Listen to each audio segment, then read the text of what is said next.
दोस्तों नमस्कार आदाब। मैं आपका दोस्त अकमील अहमद आपके अपने ऑनलाइन इंस्टीट्यूट में आपका स्वागत है। आज मैं आपके सामने साइंस का एक बहुत ही बेहतरीन टॉपिक लेकर आया हूं। ये टॉपिक आपका बायो का है जिसका नाम है प्रोटीन्स। प्रोटीन्स के बारे में आप बहुत अच्छे तरीके से जानते हैं। सबसे पहला क्वेश्चन ये आता है प्रोटीन क्या है। तो प्रोटीन क्या होता है? प्रोटीन एमिनो अम्लों के मिलने से क्या बनती है? प्रोटीन बनती है। अगर कोई पूछता कि प्रोटीन क्या है तो क्या बताओगे कि एमिनो अम्लों के मिलने से एमिनो अम्लों के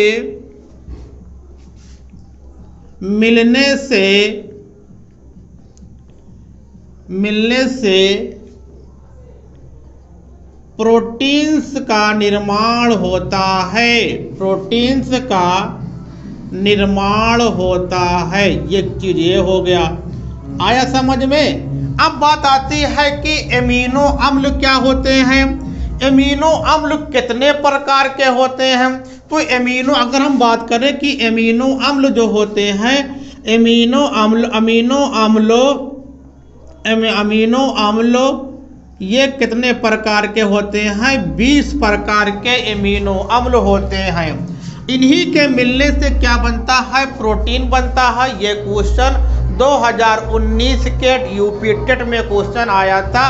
प्रोटीन किससे मिलकर बनी होती है? तो प्रोटीन एमिनो अम्लों के मिलने से बनती है।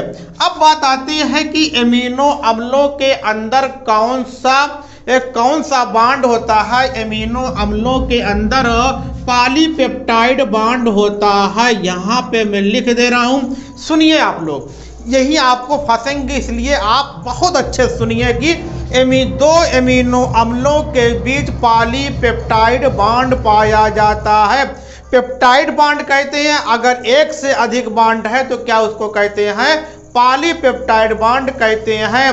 कहने का मतलब है कि एक एमिनो अम्ल दूसरे, ये जो बांड बना होता है इसको पेप्टाइड बांड कहते हैं। क्या कहते हैं? पेप्टाइड बांड कहते हैं। बांड है। लेकिन जब क्या होता, बहुत सारे एमिनो अम्ल मिल जाते हैं तो उसको क्या कहते हैं? पॉलीपेप्टाइड बांड कहते हैं। पॉलीपेप्टाइड बांड कहते हैं। ये आपकी समझ में आ गया। अब बात आती है कि एमिनो अम्ल को कितने भागों में बांटा गया है। तो एमिनो अम्ल को 2 भागों में बांटा गया है, जिसको हम लोग कहते हैं इसेंशियल। क्या कहते हैं? इसेंशियल अमीनो एसिड कहते हैं। एक को क्या कहते हैं? Non essential. क्या कहते हैं? नॉन एसेंशियल एमिनो एसिड कहते हैं। और क्या होता है कि 10 जो आपका कि इसेंशियल एमिनो एसिड की संख्या कितनी होती है? 10 होती है। और नॉन एसेंशियल एमिनो अम्लों की संख्या भी कितनी होती है? 10। दोनों को मिलाकर कितनी हो गई? 20 एमिनो अम्ल होते हैं, जिसको कहा जाता है कि जरूरी और गैर जरूरी। इसको कहते हैं कि जरूरी अमीनो अम्ल कहा जाता है। इसको कहा जाता है गैर जरूरी अमीनो अम्ल कहा जाता है। ये आपके समझ में आ गया होगा। अब बात करना है कि इसेंसी की कि हम जो हमारे 20 एमिनो अम्ल होता है, किनको हम इसेंशियल एमिनो एसिड कहेंगे, किसको नॉन इसेंशियल एमिनो एसिड कहेंगे। देखिए, आप यहाँ पे कंफ्यूज नहीं होना है, क्योंकि यह जो मैं डिफिनेशन बताने जा रहा हूँ, जो इसकी परिभाषा बताने जा रहा हूँ, थोड़ा आपको उल्टी लगेगी, लेकिन वही सही है। कहने का मतलब क्या होता है कि हमारी बॉडी को, मानव शरीर को 20 प्रकार के एमिनो अम्ल की आवश्यकता होती है। किस लिए आवश्यकता होती है? विभिन्न प्रकार के प्रोटीन्स को बनाने के लिए। अब बात होती है कि इस 10 क्या होते हैं? इसेंशियल जरूरी होता है, और 10 क्या होता है? गैर जरूरी है। अब बात यह होती है कि जरूरी एमिनो अम्ल वो होता है जो मानव शरीर में 10 एमिनो अम्ल का निर्माण नहीं होता है, उसको कहते हैं इसेंशियल एमिनो एसिड कहते हैं। और क्या होता है कि जब ये 10 एमिनो एसिड ऐसे होते हैं जो हमारे शरीर में, मानव शरीर में इनका निर्माण नहीं होता है, उसको ज़रूरी, अब उसको हम लोग क्या होता है कि दाल के द्वारा, सब्जियों के द्वारा, तमाम तरह के खाद्य पदार्थों के द्वारा जब हम खाते हैं तो हमारे शरीर में 10 अमीनो अम्ल पहुंच जाते हैं। और तब फिर क्या होता है, और जो नॉन एसेंशियल अमीनो एसिड होते हैं जो हमारे शरीर में खुद 10 अमीनो अम्ल का निर्माण होता है, उसको क्या कहते हैं, नॉन एसेंशियल अमीनो एसिड कहते हैं। अब समझ में आ गया? इसको लिखिए बेटे, देखिए कितना, मतलब कि जो हमारे शरीर में जिन अमीनो अम्ल का निर्माण हमारे शरीर में नहीं होता है उसको एसेंशियल कहते हैं, क्योंकि जब नहीं होगा तो हमको खाद्य पदार्थों के द्वारा लेना पड़ता है। अब बात करना है कि यहाँ पे अब नॉन एसेंशियल 10 अमीनो अम्ल हमारे शरीर में निर्माण होता है तो हमको उससे बाहर से लेने की ज़रूरत नहीं पड़ती। ये बात हुई। अब बात आती है कि क्या होता है कि कुछ अमीनो, मतलब 5 अमीनो अम्लों के नाम बता दूं मैं। इसमें क्या होता है, एस्पार्टिक एसिड होता है। क्या होता है? एस्पार्टिक अमीनो अम्ल होता है। फिर आपका पहला हुआ ग्लाइसिन अमीनो अम्ल है। क्या है? ग्लाइसिन अमीनो अम्ल है। फिर वाइलिन अमीनो अम्ल है। ल्यूसिन अमीनो अम्ल है। ल्यूसिन भी अमीनो अम्ल है। फिर आपका प्रोनिन है। प्रोनिन अमीनो अम्ल है। फिर छठा आपका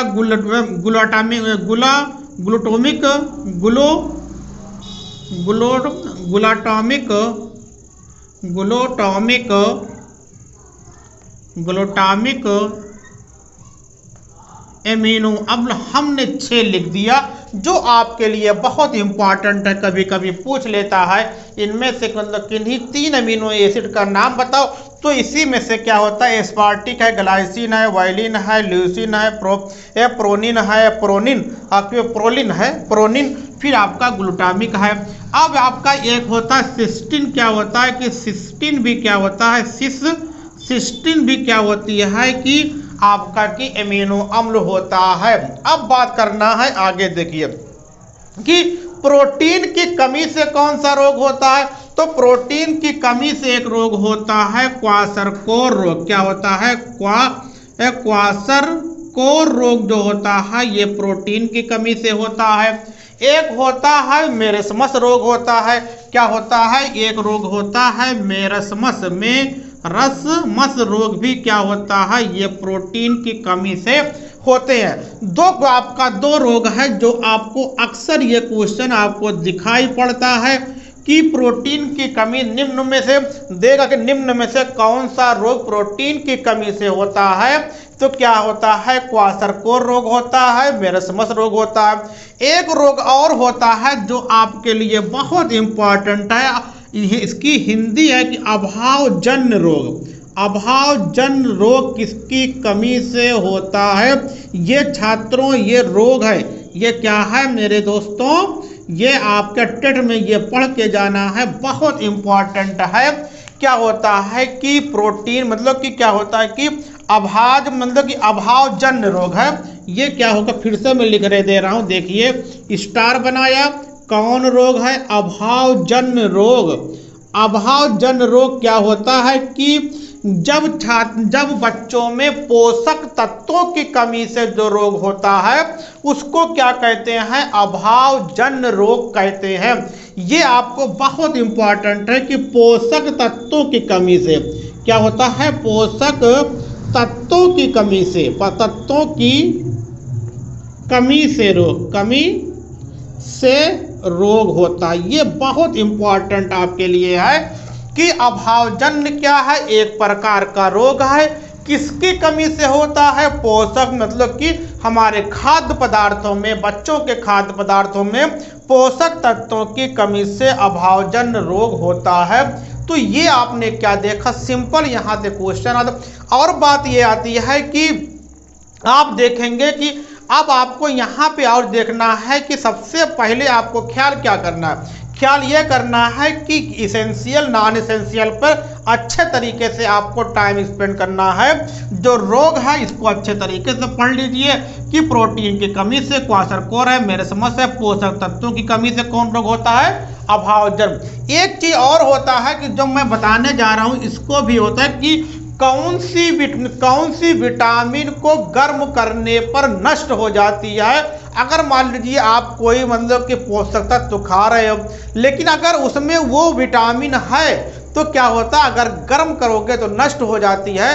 गर्म करने पर विटामिन सी क्या होती है, विटामिन सी क्या होती है, विटामिन सी नष्ट हो जाती है। बहुत इंपॉर्टेंट है, क्वेश्चन आता है छात्रों कि क्या होता है कि कौन सी विटामिन को गर्म करने पर नष्ट हो जाती है, तो विटामिन सी होती है। इसका रासायनिक नाम क्या होता है, इसको स्कार्बिक एसिड भी कहते हैं।